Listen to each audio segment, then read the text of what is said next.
एक डच व्यक्ति के रूप में डीएनए परीक्षण करवाएं और आपको झटका लगेगा। नतीजे आ गए। 28% ब्रिटिश, 17% स्कैंडिनेवियाई, 15% फ्रांसीसी, शायद कुछ जर्मन भी हों। आप स्क्रीन को हैरानी से देखते हैं। डच कहाँ है? यह वह सच्चाई है जो कोई आपको नहीं बताता। आनुवंशिक दृष्टि से देखा जाए तो डच लोग वास्तव में डच नहीं हैं। 2020 में नेचर कम्युनिकेशंस में प्रकाशित एक अभूतपूर्व अध्ययन में नीदरलैंड्स में लंबे समय से बसे पूर्वजों वाले 1600 से अधिक लोगों के डीएनए का विश्लेषण किया गया। प्रमुख शोधकर्ता रॉस बायरन ने एक असाधारण खोज की। डच जीनोम एक जटिल आनुवंशिक संरचना है, प्रवास, आक्रमण और विजय की लहरों से निर्मित एक आनुवंशिक मौजिक। नीदरलैंड के 50% पुरुषों में वाई क्रोमोसोम हैप्लोसमूह R1b पाया जाता है। वैज्ञानिकों ने इस मार्कर का पता आइबेरियन प्रायद्वीप, आधुनिक स्पेन और पुर्तगाल से लगाया है। 30% पुरुषों में हैप्लोसमूह 1 पाया जाता है, जो स्कैंडिनेविया से आया है। बाकी पुरुषों में यूरोप भर के विभिन्न मार्करों का मिश्रण पाया जाता है। यह सिर्फ स्क्रीन पर दिखने वाले प्रतिशत का सवाल नहीं है, यह पहचान का सवाल है। सदियों से डच लोग मानते आए हैं कि वे प्राचीन जर्मनिक जनजातियों के वंशज हैं जिन्होंने राइन डेल्टा में अपना बसेरा बनाया था, और वे कुछ हद तक सही भी थे। लेकिन वे जनजातियां, वे भी अप्रवासी थे, आक्रमणकारी थे, शरणार्थी थे। पवन चक्कियों और ट्यूलिप के इस छोटे से देश नीदरलैंड्स यूरोप के सबसे महत्वपूर्ण चौराहों में से एक पर स्थित है। नदियां नसों की तरह इसमें बहती हैं। उत्तरी सागर इसके तटों से टकराता है और हजारों वर्षों से लोग यहां से केवल गुजरे नहीं बल्कि यहां बसे। वे घुल मिल गए, वे एक नई दुनिया बन गए। यदि आप इतिहास के लुप्त रहस्यों और प्राचीन डीएनए से जुड़े रहस्यों में रुचि रखते हैं, तो और भी अनकही कहानियों के लिए सब्सक्राइब करें। लेकिन यहीं से कहानी में भी एक अजीब मोड़ आता है। एक जनजाति सदियों से नीदरलैंड्स में रहती थी। वे बहुत बहादुर थे, उनकी कहानियां मशहूर थीं, रोम भी उन पर निर्भर था। और फिर वे गायब हो गए, इतिहास से मिट गए। जब तक वैज्ञानिकों ने उनकी हड्डियां नहीं खोज निकाली।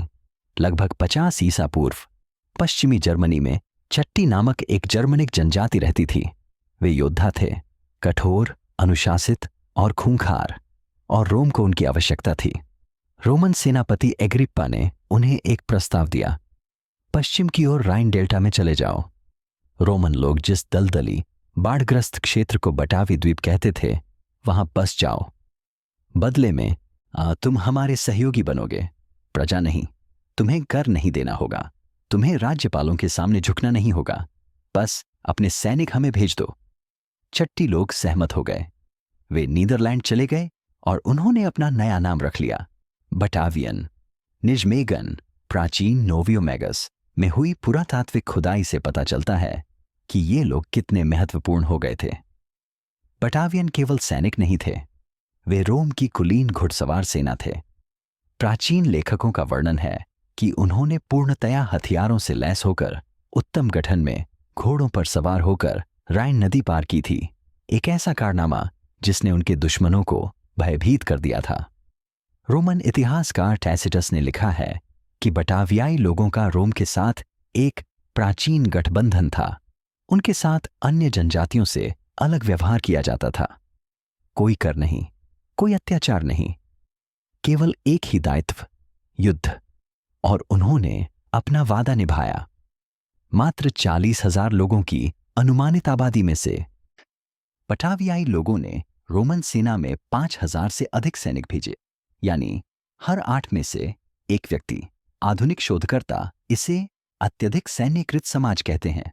डच पुरातत्वविद निको रॉयमैंस ने दशकों तक बटावियाई पहचान का अध्ययन किया। उनका निष्कर्ष क्या था?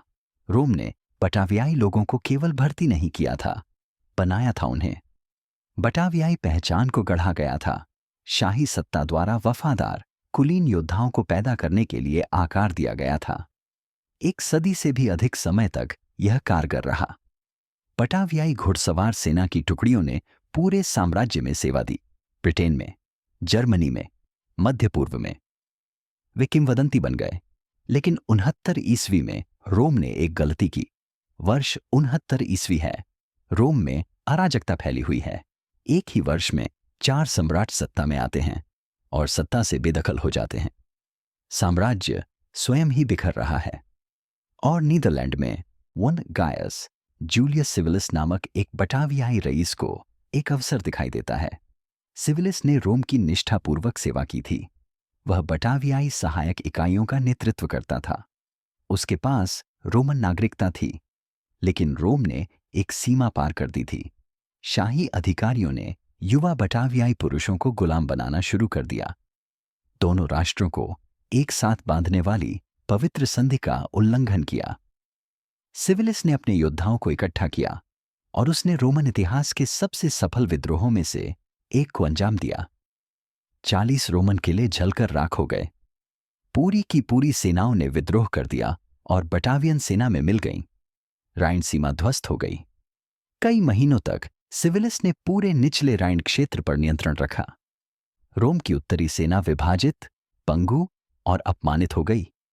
अंततः रोम ने अतिरिक्त सेना भेजी। विद्रोह कुचल दिया गया, लेकिन नुकसान हो चुका था। बटावियाई लोगों ने साबित कर दिया था कि वे खतरनाक थे। रोम अब उन पर कभी पूरी तरह भरोसा नहीं कर सकता था। और यहीं पर डीएनए एक भयावह कहानी बयां करता है। 250 ईस्वी तक, विद्रोह के 2 शताब्दियों से भी कम समय बाद, बटावियाई मूल के पुरातात्विक अभिलेखों से गायब हो जाते हैं। निजमेग्न में स्थित उनकी मुख्य बस्ती को छोड़ दिया गया था। रोमन सैन्य सूचियों से बटावियाई नाम का उल्लेख भी गायब हो जाता है। क्या हुआ? शोधकर्ताओं का मानना है कि रोम ने जानबूझकर बटावियाई समाज को नष्ट किया। बचे हुए योद्धाओं को दूर दराज के प्रांतों, ब्रिटेन, उत्तरी अफ्रीका, डेन्यूब सीमांत में स्थानांतरित कर दिया गया। उनके परिवारों को भी दूसरी जगह बसा दिया गया। जिस भूमि पर उनका कभी अधिकार था, वहां अन्य जनजातियों को बसा दिया गया। रोमनों ने उन्हें मिटा दिया। लेकिन अगर बटावियन गायब हो गए तो उनकी जगह किसने ली? नीदरलैंड का नक्शा देखिए। 3 विशाल नदियां देश को काटती हैं, राइन, वॉल और मास। 2000 वर्षों से अधिक समय तक ये नदियां महज भूगोल से कहीं अधिक थीं। वे सीमाएं थीं, आनुवंशिक अवरोध थीं। नेचर कम्युनिकेशंस में प्रकाशित 2020 के एक अध्ययन में नीदरलैंड्स के विभिन्न हिस्सों से डीएनए का विश्लेषण किया गया और एक उल्लेखनीय बात सामने आई। डच आबादी में एक मजबूत उत्तर दक्षिण आनुवंशिक विभाजन, और ये तीनों नदियां सीमा का निर्धारण करती हैं। नदियों के दक्षिण में रहने वाली आबादी में रोमनकृत सेल्ट और फ्रैंक लोगों के आनुवंशिक चिन्ह पाए जाते हैं। यह R1 BU1 5-2 की आवृत्ति अधिक है। यह एक हैप्लो समूह है जो इटैलिक और गॉलिश लोगों से जुड़ा है। यहाँ J2 भी पाया जाता है, जो भूमध्य सागरीय क्षेत्र के रोमन सैनिकों में आम है। नदियों के उत्तर में बिल्कुल अलग। वहां की आबादी में I1 और R1 BU1 0 6 चिन्ह मौजूद हैं। ये चिन्ह फ्रिसियन, सैक्सन और अन्य जर्मनिक समूहों से जुड़े हैं, जिन पर रोम ने कभी पूरी तरह से विजय प्राप्त नहीं की। आश्चर्यजनक बात यह है कि भले ही ये क्षेत्र भौगोलिक रूप से पड़ोसी हैं, कभी कभी तो केवल कुछ किलोमीटर की दूरी पर, फिर भी इनकी आबादी 1500 से अधिक वर्षों तक आनुवंशिक रूप से अलग बनी रही। क्यों? क्योंकि नदियां आवागमन को नियंत्रित करती थीं। वे निर्धारित करती थीं कि लोग कहाँ व्यापार करते थे, कहाँ विवाह करते थे, कहाँ प्रवास करते थे। पुलों के बिना दुनिया में नदी केवल एक बाधा नहीं थी, बल्कि एक दीवार थी। लेकिन एक ऐसा समूह भी था जिसे नदियों की परवाह नहीं थी। वे समुद्र के रास्ते आए थे। वर्ष 834 ईस्वी है। क्षितिज पर लंबी नौकाओं का एक बेड़ा दिखाई देता है। वाइकिंग्स आ चुके हैं। दशकों से डेनिश हमलावर फ्रैंकिश तटरेखा की छानबीन कर रहे थे, रक्षा प्रणालियों का परीक्षण कर रहे थे, कमजोरी की तलाश कर रहे थे। और नीदरलैंड में उन्हें वह कमजोरी मिल गई। यूरोप के सबसे समृद्ध बंदरगाहों में से एक व्यापारिक शहर टोरेस्टैड को 834 और 837 ईस्वी के बीच 4 बार नष्ट किया गया। हर बार वाइकिंग्स वापस लौटे और हर बार वे पहले से अधिक लूट का माल लेकर गए। 841 में टोरेस्टैड के रोरिक नामक एक डेनिश सरदार ने फ्रैंकिश सम्राट के साथ एक समझौता किया। रोरिक को नीदरलैंड के तटीय क्षेत्र फ्रिसिया का नियंत्रण एक सामंती क्षेत्र के रूप में दिया गया। इसके बदले में उसे अन्य वाइकिंग हमलावरों से इसकी रक्षा करनी थी। यह एक शानदार चाल थी। वाइकिंग्स ने सिर्फ नीदरलैंड पर हमला ही नहीं किया, बल्कि उस पर शासन भी किया, और डीएनए इसे साबित करता है। ग्लोबट्रॉटर नामक तकनीक का उपयोग करके किए गए 2020 के एक आनुवंशिक अध्ययन में एक प्रमुख मिश्रण घटना 759 से 1290 ईस्वी के बीच उत्तरी डच प्रांतों में। स्रोत डेनिश वाइकिंग्स। यह आनुवंशिक पहचान फ्रीसलैंड एंड जीलैंड और हॉलैंड में सबसे मजबूत है, ठीक उन्हीं जगहों पर जहां वाइकिंग्स ने अपनी बस्तियां स्थापित की थीं। लेकिन वाइकिंग शासन लंबे समय तक नहीं चला। 884 ईस्वी में फ्रैंकिश कुलीन वर्ग का सब्र टूट गया। उन्होंने नीदरलैंड्स में वाइकिंग ठिकानों पर समन्वित हमला किया, जिसे इतिहासकारों ने 12वीं सदी कहा है। नॉर्समैन नरसंहार। 10,000 से अधिक वाइकिंग मारे गए। बचे हुए लोग या तो स्कैंडिनेविया वापस भाग गए या इंग्लैंड में शरण ली, लेकिन उनका डीएनए वहीं रह गया। आज भी उत्तरी नीदरलैंड के लोगों में स्कैंडिनेवियाई निशान मौजूद हैं, एक ऐसे आक्रमण का मौन प्रमाण जिसके बारे में अधिकांश डच लोगों को पता भी नहीं है कि ऐसा हुआ था। फिर भी आनुवंशिक रूप से सबसे बड़ा प्रभाव वाइकिंग्स का नहीं था। वह सम्मान किसी अन्य समूह को प्राप्त है। 4वीं शताब्दी ईस्वी तक रोमन साम्राज्य का पतन हो रहा था। बर्बर जनजातियां इसकी सीमाओं को पार कर रही थीं और नीदरलैंड्स में एक नई शक्ति का उदय हो रहा था। फ्रैंक्स कोई एक जनजाति नहीं थे, वे एक संघ थे जिसमें सैलियन, चमावी, ब्रुक्टेरी और पुराने बटावियनों के अवशेष सहित कई छोटे जर्मनिक समूह शामिल थे। वे जर्मनिक भाषा बोलते थे, वे जर्मनिक रीति रिवाजों का पालन करते थे, लेकिन वे रोम से भी सीख रहे थे। मूल रूप से पूर्वी नीदरलैंड के ओवरेजसेल से आए सैलियन फ्रैंक्स ने सैक्सन विस्तार के कारण 4वीं शताब्दी में दक्षिण की ओर पलायन करना शुरू किया। वे बटाविया, उनकी पुरानी मातृभूमि में बसे और फिर आगे दक्षिण की ओर आधुनिक बेल्जियम और उत्तरी फ्रांस में चले गए। 8वीं शताब्दी तक फ्रैंक्स ने एक साम्राज्य का निर्माण कर लिया था।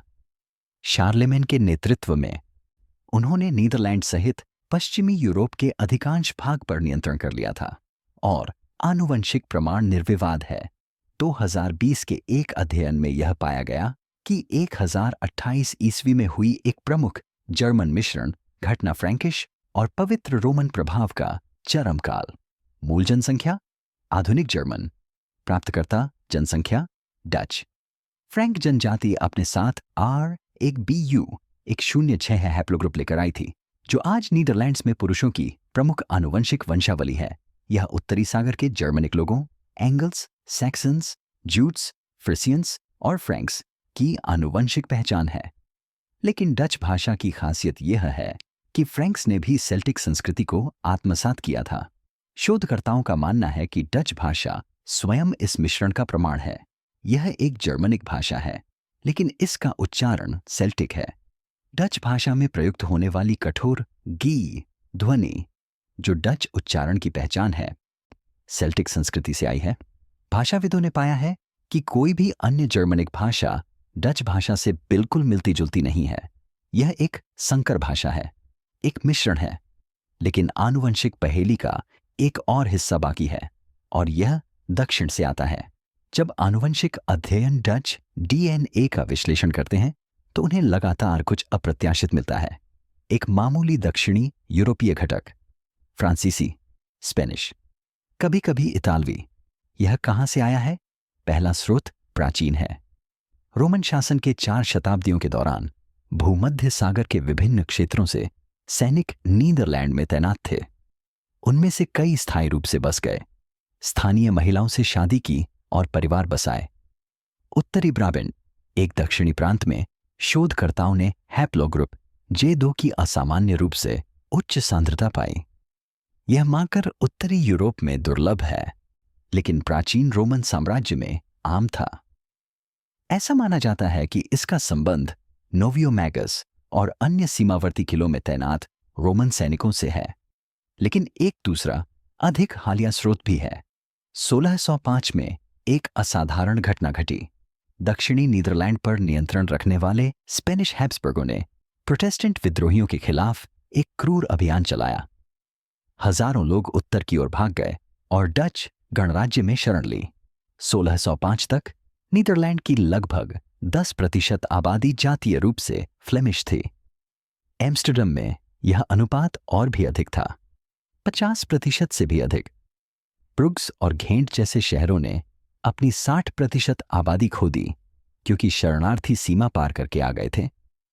ये फ्लेमिश प्रवासी अपने साथ सदियों पुराने फ्रांसीसी इन स्पेनिश और बरकंडी शासन के आनुवंशिक चिन्ह लेकर आए थे। वे R1BU एक 5-2 हैप्लोग्रुप लेकर आए थे जो सेल्टिक गॉल्स और बाद में रोमांस भाषी आबादी से जुड़ा हुआ है, और वे वहीं बस गए। वे समाज में घुल मिल गए, वे डच बन गए। इसलिए जब आप डीएनए टेस्ट करवाते हैं और अपने नतीजों में फ्रेंच या स्पेनिश देखते हैं तो आप कोई गलती नहीं देख रहे हैं, आप इतिहास देख रहे हैं। लेकिन इन सभी प्रवासियों Celtic, Roman, Frankish, Viking, Flemish ने एक अंतिम पहेली को जन्म दिया। अगर आप नीदरलैंड का नक्शा देखें और फिर एक आनुवंशिक नक्शा देखें तो कुछ गड़बड़ जरूर नजर आती है। लिम्बर्ग और नॉर्थ ब्राबांट पड़ोसी प्रांत हैं। वे आपस में सीमा साझा करते हैं। दोनों दक्षिणी प्रांत हैं। स्वाभाविक रूप से उनकी जनसंख्या आनुवंशिक रूप से समान होगी, लेकिन वे नहीं हैं। लीडेन विश्वविद्यालय के शोधकर्ताओं द्वारा प्रकाशित एक अध्ययन में पाया गया कि लिम्बर्ग की आबादी आनुवंशिक रूप से उत्तरी ब्राबांट की तुलना में पूर्व और उत्तर में स्थित प्रांतों गेल्डरलैंड और ओवरेजसेल के अधिक करीब है। वह कैसे संभव है? इसका उत्तर प्रवास के स्वरूप में निहित है। लिम्बर्ग बेल्जियम और जर्मनी की सीमा पर स्थित है। सदियों से यहां इन पड़ोसी क्षेत्रों से जीन का प्रवाह होता रहा है। इसके विपरीत उत्तरी ब्राबांट अधिक पृथक रहा, जिससे यहां की पुरानी फ्रैंकिश वंश परंपराएं संरक्षित रहीं। इससे भी अधिक रोचक बात यह है कि वाई क्रोमोसोम के अध्ययन से लिंग और प्रवासन के बारे में क्या पता चलता है। नीदरलैंड्स में पुरुष वंशों में महत्वपूर्ण क्षेत्रीय भिन्नता पाई जाती है।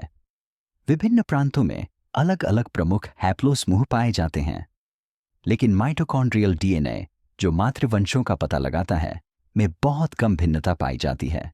इसका क्या मतलब है? इसका मतलब है कि पुरुष चले गए, महिलाएं वहीं रहीं। इस व्यवस्था को पितृसत्तात्मक व्यवस्था कहा जाता है। विवाह के समय पत्नी पति के गांव में चली जाती थी, लेकिन लंबी दूरी का प्रवास जैसे किसी दूसरे प्रांत या देश में जाना लगभग हमेशा पुरुषों द्वारा ही किया जाता था। पुरुष युद्ध में जाते थे, पुरुष व्यापार करते थे, पुरुष काम की तलाश में पलायन करते थे। महिलाएं कुल मिलाकर वहीं टिकी रहीं। उन्होंने स्थानीय समुदायों की आनुवंशिक रीढ़ की हड्डी बनाई और पीढ़ियों के माध्यम से माइटोकॉन्ड्रियल डीएनए को आगे बढ़ाया। और सबसे आश्चर्यजनक खोज यह है, नीदरलैंड में आज हम जो क्षेत्रीय आनुवंशिक संरचना देखते हैं, फ्रीसलैंड और लिम्बर्ग के बीच, हॉलैंड और गेल्डरलैंड के बीच के अंतर मध्य युग में मौजूद नहीं थे। पुरातत्व और मानव विज्ञान में प्रकाशित 2025 के एक अध्ययन के अनुसार नीदरलैंड में वाई क्रोमोसोम हैप्लोसमूहों का वर्तमान वितरण अपेक्षाकृत देर से बना, संभवतः 1500 ईस्वी के बाद। दूसरे शब्दों में कहें तो नीदरलैंड का आनुवंशिक मानचित्र स्वयं देश की तुलना में नया है। तो आखिर डच लोग हैं कौन? इसका उत्तर सरल भी है और जटिल भी। डच लोग एक ही जातीय समूह नहीं है। वे कभी भी एक ही जातीय समूह नहीं थे। आधुनिक डच डीएनए निम्नलिखित का मिश्रण है। सेल्टिक किसान जो 7000 साल पहले आए थे और अपने साथ निकट पूर्व से कृषि लेकर आए थे। जर्मनिक योद्धा, फ्रिसियन, सैक्सन, बटावियन, फ्रैंक जो लौह युग और रोमन काल के दौरान इस क्षेत्र में आकर बस गए थे। रोमन सैनिक इटली, गॉल और भूमध्य सागर से आए सैनिकों ने 4 शताब्दियों तक राइन सीमा पर अपनी सेवाएं दी। वाइकिंग हमलावरों जिन्होंने 9वीं शताब्दी में उत्तरी तट पर विजय प्राप्त की और वहां अपना बसेरा बनाया।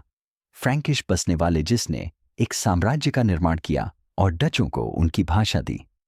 फ्लेमिश शरणार्थी जो 16वीं और 17वीं शताब्दी में स्पेन के उत्पीड़न से भाग गए थे, और संभवतः कुछ ऐसे भी हैं जिनकी हमने अभी तक खोज भी नहीं की है। नीदरलैंड्स में संस्थापक उत्परिवर्तनों पर 2004 के एक अध्ययन में पाया गया कि कुछ आनुवंशिक रोग विशिष्ट क्षेत्रों में केंद्रित होते हैं। यह इस बात का प्रमाण है कि सदियों तक अलग थलग आबादी आनुवंशिक रूप से भिन्न बनी रही। कुछ मामलों में शोधकर्ता इन उत्परिवर्तनों का पता व्यक्तिगत संस्थापकों तक लगा सकते हैं। वे एकल व्यक्ति जिनकी आनुवंशिक विरासत पूरे समुदायों में फैल गई, लेकिन इस सारी विविधता के बावजूद वो डच आबादी उल्लेखनीय रूप से बनी रही। निरंतर पिछले 1500 वर्षों में 2025 में किए गए एक अध्ययन में 348 मध्ययुगीन कंकालों से प्राप्त प्राचीन डीएनए का विश्लेषण किया गया, जिसमें बड़े पैमाने पर जनसांख्यिकीय उथल पुथल का कोई प्रमाण नहीं मिला। न ही बड़े पैमाने पर पलायन हुआ, न ही जनसंख्या प्रतिस्थापन हुआ। इसके बजाय जो हुआ वह धीमा था, शांत था। आनुवंशिक विचलन, अंतर्विवाह, धीरे धीरे मिश्रण। डच पहचान खून से नहीं जुड़ी है, यह जगह से जुड़ी है, नदियों, डेल्टाओं और तटरेखाओं से। बाढ़ से बचने, साम्राज्यों का विरोध करने और ऐसी भूमि पर एक राष्ट्र का निर्माण करने के साझा इतिहास से जिसका अस्तित्व ही नहीं होना चाहिए था। लेकिन एक ऐसी वंशावली है जिसे वैज्ञानिक अभी तक पूरी तरह से समझा नहीं पाए हैं। जब शोधकर्ता प्राचीन यूरोपीय डीएनए का विश्लेषण करते हैं, ये न तो उन्हें बार बार कुछ अप्रत्याशित मिलता है। निकट पूर्वी पूर्वज, यह नीदरलैंड में पाया जाता है, ब्रिटेन में, फ्रांस में, पूरे उत्तरी यूरोप में। पहले तो वैज्ञानिकों को लगा कि यह मामला सरल है। लगभग 7000 साल पहले नवपाषाण काल के किसान निकट पूर्व से यूरोप में आकर बस गए और अपने साथ कृषि को भी ले आए। ये किसान वहां के मूल निवासी शिकारी संग्रहकर्ताओं के साथ घुल मिल गए। उन्हीं के वंशज आधुनिक यूरोपीय बन गए। मामला यहीं खत्म है ना? काफी नहीं, क्योंकि व्यावसायिक डीएनए परीक्षण कंपनियां इस निकट पूर्वी वंश को यहूदी के रूप में लेबल करती रहती हैं, और तकनीकी रूप से वे गलत नहीं हैं। यहूदी आबादी में वाकई निकट पूर्वी आनुवंशिक चिह्न पाए जाते हैं, लेकिन सभी यूरोपीय लोगों में भी ये चिह्न पाए जाते हैं। यूरोप में कृषि लाने वाले किसान भी इसी क्षेत्र से आए थे। समस्या यह है कि डीएनए परीक्षण कंपनियां आधुनिक आबादी का उपयोग करके अपने संदर्भ डेटाबेस बनाती हैं। जब उन्हें निकट पूर्वी मार्कर दिखाई देते हैं, तो वे उनका मिलान निकटतम जीवित समूह से करते हैं, जो अक्सर यहूदी आबादी होती है। लेकिन इसका मतलब यह नहीं है कि आपके डच पूर्वज यहूदी थे। इसका मतलब यह हो सकता है कि वे नवपाषाण काल के किसानों के वंशज थे, या इसका मतलब यह हो सकता है कि वे फ्रांस से आए ह्यूगनॉट शरणार्थियों के वंशज थे, या फिर डच स्वर्ण युग के दौरान एम्स्टर्डम में बसने वाले सेफर्डिक यहूदी व्यापारियों के वंशज थे। सच तो यह है कि हम हमेशा निश्चित रूप से नहीं बता सकते। आनुवंशिक इतिहास तलछट की परतों की तरह जमा होता है। प्रत्येक प्रवास, प्रत्येक आक्रमण, प्रत्येक अंतर्विवाह एक नई परत जोड़ता है, और हजारों वर्षों के बाद ये परतें आपस में घुल मिल जाती हैं। इसीलिए आनुवंशिकीविद व्यावसायिक डीएनए परीक्षणों को अक्षरशः लेने के खिलाफ चेतावनी देते हैं। जो प्रतिशत आप देखते हैं, 28% ब्रिटिश, 15% स्कैंडिनेवियाई, वे आधुनिक संदर्भ जनसंख्याओं पर आधारित अनुमान हैं। वे उपयोगी तो हैं, लेकिन वे पूरी सच्चाई नहीं बताते। असली कहानी हैप्लोसमूहों में लिखी है। मध्ययुगीन कंकालों से निकाले गए प्राचीन डीएनए में, पुरातात्विक स्थलों में, जो यह बताते हैं कि कौन कहां, कब और कैसे रहता था। और इस समय पूरे नीदरलैंड में पुरातत्वविद नए स्थलों की खुदाई कर रहे हैं, नए अवशेषों का विश्लेषण कर रहे हैं, उन सवालों के जवाब खोज रहे हैं जिनके बारे में हमें पता भी नहीं था कि वे हमारे मन में हैं, क्योंकि अभी भी एक रहस्य अनसुलझा है। हमें ये बातें नहीं पता हैं। नीदरलैंड के कुछ ग्रामीण क्षेत्रों में, जैसे ड्रेंथे, ग्रोनिंगन, गेल्डरलैंड के कुछ हिस्सों में जनसंख्या ऐसे आनुवंशिक पैटर्न दिखाती है जो मानक विवरण में पूरी तरह से फिट नहीं बैठते हैं। यहाँ असामान्य रूप से अलग थलग क्षेत्र हैं। ऐसे हैप्लोसमूह हैं जो अपेक्षा से अधिक आवृत्ति पर दिखाई देते हैं। माइटोकॉन्ड्रियल वंश हैं जो पड़ोसी प्रांतों से मेल नहीं खाते। कुछ शोधकर्ताओं का मानना है कि ये विसंगतियां इस ओर इशारा करती हैं एक और प्रवास जिसकी पहचान अभी तक नहीं हो पाई है। हो सकता है कि यह वह समूह हो जो प्रवास काल के दौरान आया हो, जब पश्चिमी रोमन साम्राज्य का पतन हुआ और दर्जनों जनजातियां पलायन कर रही थीं। हो सकता है कि यह एक छोटा स्थानीय आंदोलन हो जिसका इतिहासकारों ने कोई रिकॉर्ड न रखा हो, या शायद यह सिर्फ आनुवंशिक बहाव है, सदियों से आबादी को यादृच्छिक रूप से आकार देने वाले ऐसे तरीके जो महत्वपूर्ण प्रतीत होते हैं लेकिन वास्तव में नहीं हैं। फिलहाल वैज्ञानिकों को इसका पता नहीं है, लेकिन वे खोजबीन कर रहे हैं। प्राचीन डीएनए से संबंधित नई परियोजनाएं चल रही हैं। मध्ययुगीन कब्रगाहों की खुदाई जारी है। खराब हो चुके डीएनए को निकालने और उसका विश्लेषण करने की तकनीकें हर साल बेहतर हो रही हैं, और किसी दिन, शायद जल्द ही, हमें इसका जवाब मिल जाएगा। लेकिन तब तक डच आनुवंशिक रहस्य अनसुलझा ही रहेगा। ऐसा इसलिए नहीं कि हमारे पास आंकड़ों की कमी है, बल्कि इसलिए कि कहानी इतनी जटिल, इतनी परतदार, इतनी उलझी हुई है कि हर जवाब 10 नए सवाल खड़े कर देता है। डच लोग किसी एक जगह से नहीं आए थे, वे हर जगह से आए थे। वे कोई जनसमूह नहीं हैं, वे एक अभिसरण हैं, और शायद यही सबसे दिलचस्प जवाब हो सकता है।